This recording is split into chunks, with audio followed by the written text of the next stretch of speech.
Welcome मेरे friends. आज हम लोग का जो टॉपिक है क्लास 10th इंग्लिश का जो पोएट्री का बुक है, हम लोग chapter 2 the song of life के बारे में पढ़ेंगे। वैसे में और आपके जितने भी दोस्त हैं आपके क्लास में 9th के हों या 10th के, उनके पास ज़रूर शेयर कीजिए ताकि इससे संबंधित जो भी नॉलेज है उनको भी प्राप्त हो सके। इसके बाद हम लोग सेंट्रल आइडिया के बारे में फोकस करेंगे। तो आगे अब इस सेंट्रल आइडिया के बारे में हम लोग देखेंगे, के पश्चात हम लोग इससे क्वेश्चन कैसे बनता है उसके बारे में हम लोग चर्चा करेंगे। इस कविता में हम लोगों ने इंग्लिश से हिंदी करना सीखे हैं। अब हम लोग सेंट्रल आइडिया के बारे में जानकारी प्राप्त करेंगे जो इस चैप्टर से संबंधित है। तो सेंट्रल आइडिया का मतलब क्या होता है? सेंट्रल मीन्स केंद्र, आइडिया मीन्स विचार। उस कविता का मूल बिंदु क्या है, मूल केंद्र क्या है, उसके विचार क्या है, जिसको अपने भाषा में लिखा जाता है उसी को सेंट्रल आइडिया कहते हैं। तो हम लोग शुरू कर रहे हैं सेंट्रल आइडिया। तो सबसे पहले इनका इंट्रोडक्शन दे रहे हैं। The full name of Longfellow was Henry Wordsworth. Henry Wordsworth, उनका पूरा नाम क्या था? हेनरी वर्ड्सवर्थ था। किनका? Henry Wordsworth Longfellow, H W. Longfellow का पूरा नाम था। ही वॉज बोर्न इन 1807 ईस्वी में वो जन्म लिए थे और उनका डेथ यानी मृत्यु हुआ था, डेथ इन 1882 ईस्वी में उनका मृत्यु हुआ था। He was an American poet, वह अमेरिका के कवि थे। He was very famous in this world, वही संसार में क्या थे? बहुत ही फेमस थे, बहुत ही फेमस कवि थे। एच.डब्ल्यू. लॉन्गफेलो बहुत ही फेमस कवि थे अमेरिका में, पूरे संसार में। He worked as a teacher, वह एक टीचर के तौर पे काम करते थे। आप मॉडर्न लैंग्वेज की पहला चैप्टर है दी फाउंटेन, उसका वीडियो बनाया गया है, डिस्क्रिप्शन में उसका लिंक है, जा करके देख लीजिएगा। और उस चैप्टर से संबंधित जितने भी क्वेश्चन बनेंगे दी फाउंटेन से, सेंट्रल आइडिया, इंग्लिश से हिंदी अनुवाद और जो स्टेंजा का क्वेश्चन आंसर कैसे बनता है उसके बारे में समझाया गया है, उसको जाकर देख लीजिएगा।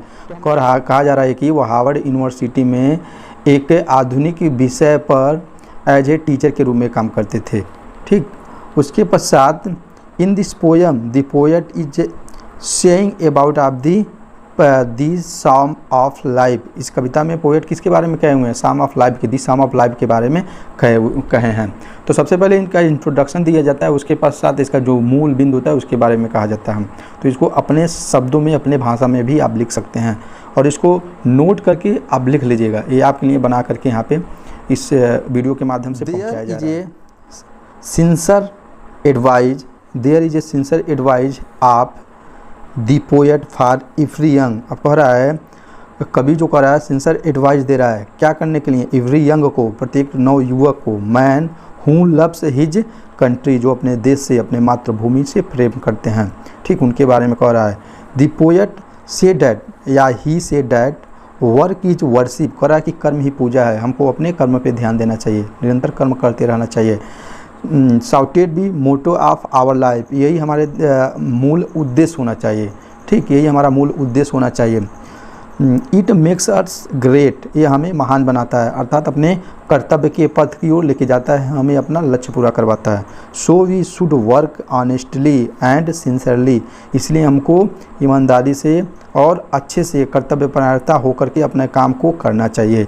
In life without thinking of its result, कह रहा है कि अपने जीवन में कर्तव्य निष्ठता से और अच्छे से काम करना चाहिए। Without thinking of its result, बिना इसके किसी परिणाम के सोचे, अर्थात बिना सोचे कि इसका परिणाम क्या होगा, हमें ईमानदारी से काम करना चाहिए।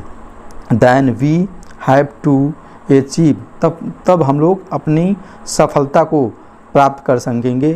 ए नोबल आइडियल ऑफ लाइफ, जो हमारे जीवन के लिए एक आदर्श होगा, जो हमारे जीवन के लिए ये आदर्श होगा। तो ये स्टूडेंट दरबार चैनल पे प्रेजेंट किया जा रहा है।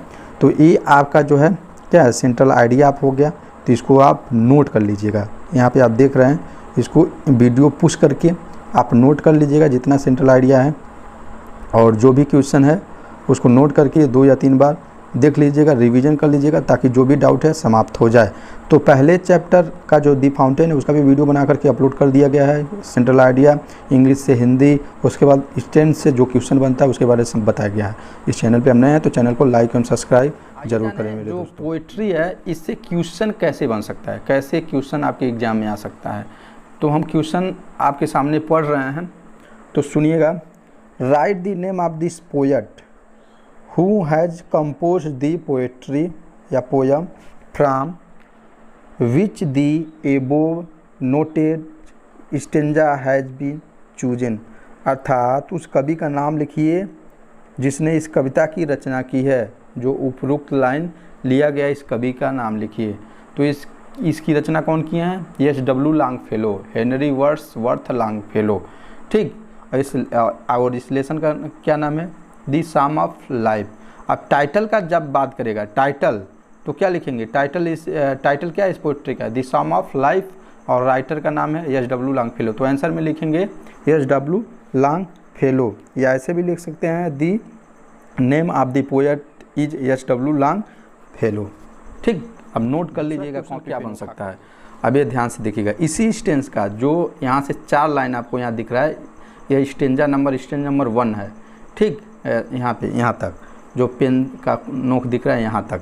तो दूसरा question, point out the rhyming words used in the given stanza. कह रहा है कि राइमिंग वर्ड्स पूछ रहा है। तो राइमिंग वर्ड्स क्या होता है? जो जिसका उच्चारण करने में, जिस वर्ड का उच्चारण करने में समान ध्वनि आता है। ठीक, समान ध्वनि आता है उसी को राइमिंग वर्ड्स करते हैं, समान ध्वनि को ही राइमिंग वर्ड्स करते हैं, तो उसका नाम लिखना रहता है। तो प्रत्येक पोएट्री से संबंधित जब क्वेश्चन आएगा तो ज़रूर यह क्वेश्चन रहता है राइमिंग वर्ड्स का। ठीक, तो राइमिंग वर्ड्स आपका क्या क्या हो जाएगा इसमें? यहाँ पे इस पोएट्री को पढ़िए, यहाँ पे देखिए, life is a real, life is a earnest. तो यहाँ पे अर्नेस्ट आ रहा है, and the grave is not its goal, और dust through art to dust returnest. अब यहाँ पे देखिए, यहाँ पे अर्नेस्ट और रिटर्नेस्ट, यहाँ पे दोनों क्या हो जाएगा? Rhyming words. अर्नेस्ट यहाँ दिख रहा है अर्नेस्ट, और यहाँ पे रिटर्नेस्ट, ये दोनों क्या हो जाएगा? Rhyming word. इसको साउल सोल भी पढ़ते हैं, SOUL, soul and goal. Goal means उद्देश्य और सोल मीन्स आत्मा। ठीक, तो सोल और यहाँ पे गोल भी राइमिंग वर्ड्स हो जाएगा, और यहाँ पे अर्नेस्ट और रिटर्नेस्ट दोनों राइमिंग वर्ड्स हो जाएगा। तो राइमिंग वर्ड्स आंसर में लिख देंगे।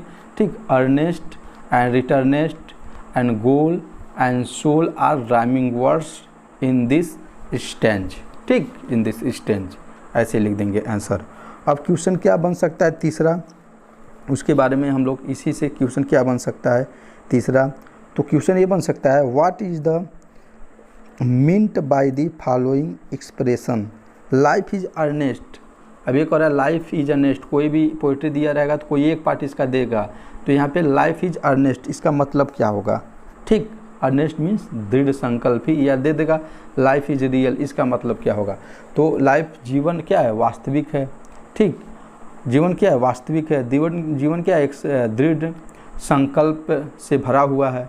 तो आपको हिंदी मालूम है, तो अब इसका एक्सप्रेशन क्या होगा? आप इसको कैसे लाइफ, अब इसका आंसर आप कैसे दे सकते हैं? अर्थात कह रहा है कि लाइफ इज अर्नेस्ट का तात्पर्य serious, life is a serious, life is a real, दोनों लिख देंगे तो सही हो जाएगा। लाइफ इज ए रियल, मतलब इसका स्पेलिंग दूसरा कुछ लिखेंगे अपने भाषा में, इसी संबंधित। सीरियस मीन्स गंभीर, सीरियस भी लिख सकते हैं, लाइफ इज ए सीरियस। ठीक, SERIOUS, इतना बस लिख देंगे लाइफ इज सीरियस, तब भी आंसर इसका सही हो जाएगा। ठीक, अब उसके बाद और भी कुछ नीचे का कोई पैराग्राफ मान लीजिए उठा लिया, डस्ट थ्रू आर्ट, तो इस लाइन का dust through art to dust returnest, अब इसका मतलब क्या हो जाएगा? पूछ देगा, इसका मतलब क्या हो जाएगा? तो आपको कुछ अलग से नहीं लिखना है, इसी के अनुसार बना करके इसी में से लिखना है आपको, इसी में से आंसर देना है। ठीक, इसी में से आपको आंसर देना रहेगा। तो यहाँ पे इसका मतलब क्या हो जाएगा? यहाँ पे तो इसका मतलब यही हो जाएगा, जीवन क्या है? जीवन मिट्टी से ही जन्म लेता है और मिट्टी में ही मिल जाता है। क्या है? क्या कर रहा है? Dust through art to dust returnest, मतलब जो जीवन है हमारा एक क्या है? आर्ट मीन्स कला है, अर्थात इसी से हम लोग पैदा होते हैं, मिट्टी से ही जन्म लेते हैं और वापस मिट्टी में ही मिल जाते हैं। यही कह रहा है कि हम लोग का जीवन मिट्टी से ही जन्म लेता है और मिट्टी में ही क्या होता है, मिल जाता है। ठीक, तो क्या लिखेंगे, टू डस्ट रिटर्नेस मीन्स, ठीक, it will again turn into the dust after death, अर्थात मृत्यु के पश्चात हम लोग इसी में मिल जाते हैं। ठीक, अर्थात अपने भाषा में लिख सकते हैं, ठीक, अपने भाषा में इसको लिख सकते हैं कि life is made of dust, so after death it will be in dust, अपने भाषा में इसको लिख सकते हैं। अब अगला क्वेश्चन क्या बन सकता है इस स्टेंज से, ठीक, वो भी देख लिया जाए। What is the message of the poet that he intends to give through his stanza, कवि क्या कह रहा है, कवि मतलब कवि का क्या संदेश है।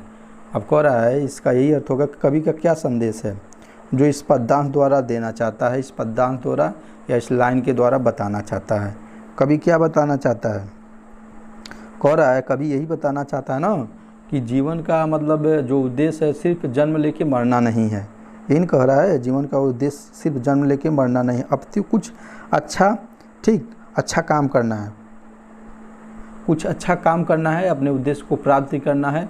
ठीक, यही ना है, तो इसको कैसे लिखेंगे, the message of the poet is that the aim of life is not only grave but to do something better.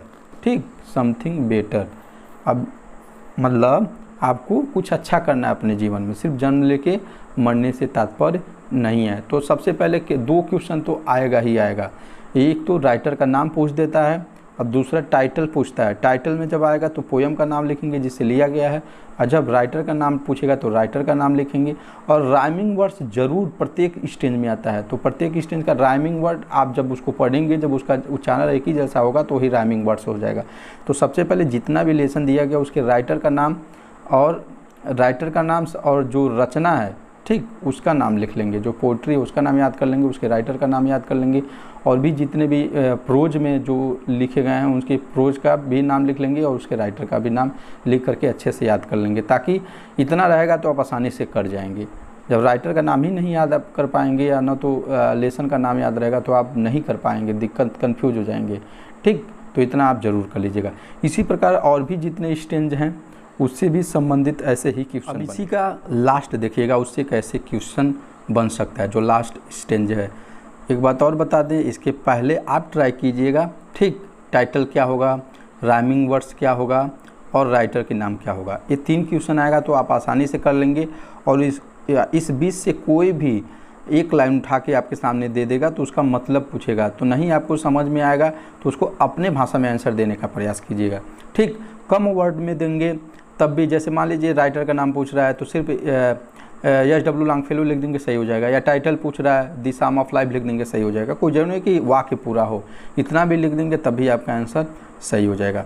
जैसे अब इससे किस प्रकार क्वेश्चन बन सकता है, let us then be up and doing with a heart of for any fate, still achieving, still pursuing, learn to labour and to wait.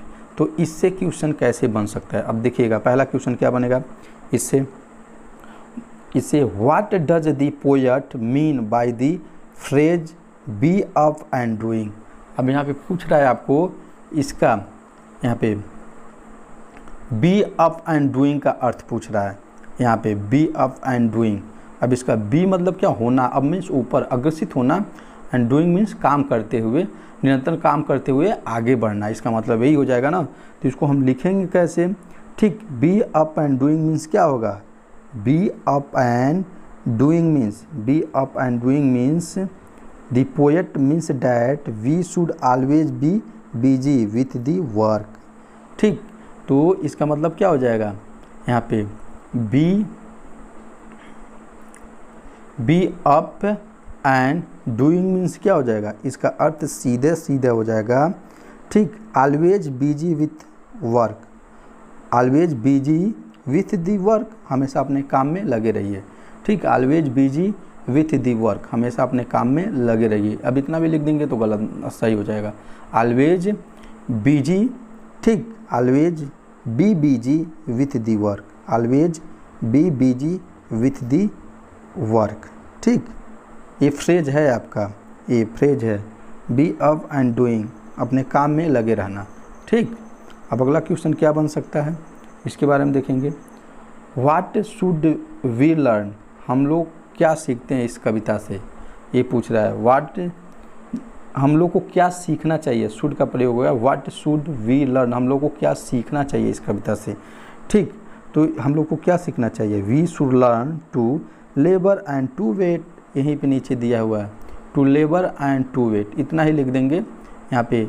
हम लोग को क्या सीखना चाहिए, टू लेबर, परिश्रम करना, ठीक, कठिन परिश्रम करना, टू वेट, और भाग का इंतजार मत करना, भाग पे निर्भर नहीं रहना हम लोग को, ठीक, कंटिन्यू परिश्रम करना। तो इसका अर्थ क्या हो जाएगा इस प्रश्न का, व्हाट शुड वी लर्न, हम लोग को क्या करना चाहिए, मतलब क्या हो जाएगा, to labour and to wait, इतना लिख देंगे सो आंसर सही हो जाएगा, ठीक। इसी तरह इसी में से आंसर लिखना है, आपको अलग से कुछ नहीं लिखना है। अब आगे क्वेश्चन कैसे बन सकता है इसको देखिएगा। What do we learn from the above stanza, ठीक। अब कह रहा है कि जो स्टेंज हम लोग के सामने दिया गया है, what do we learn from the above stanza, जो 4 लाइन का ये दिया गया है हम लोग के सामने, इसका मतलब क्या है, इसका अर्थ पूछ रहा है, ठीक। इसका अर्थ वो पूछ रहा है कि इसका मतलब क्या होगा, ठीक। तो दोनों का मतलब यही होगा, इस तरह भी क्वेश्चन आ जाएगा तो उसका भी मतलब यही होगा, to labour and to wait, इसका भी मतलब यही हो जाएगा, to labour and to wait, इसका भी मतलब क्या हो जाएगा, यही होगा। अब अगला क्वेश्चन देख रहे हैं इससे क्या हो रहा है।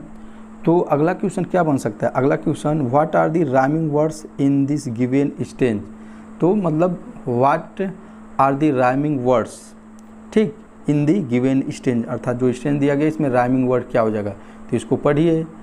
Let us then be up and doing with a heart for any, यहाँ पे फेट, ठीक, और वेट, यहाँ पे वेट दिया है, फेट और वेट हो जाएगा।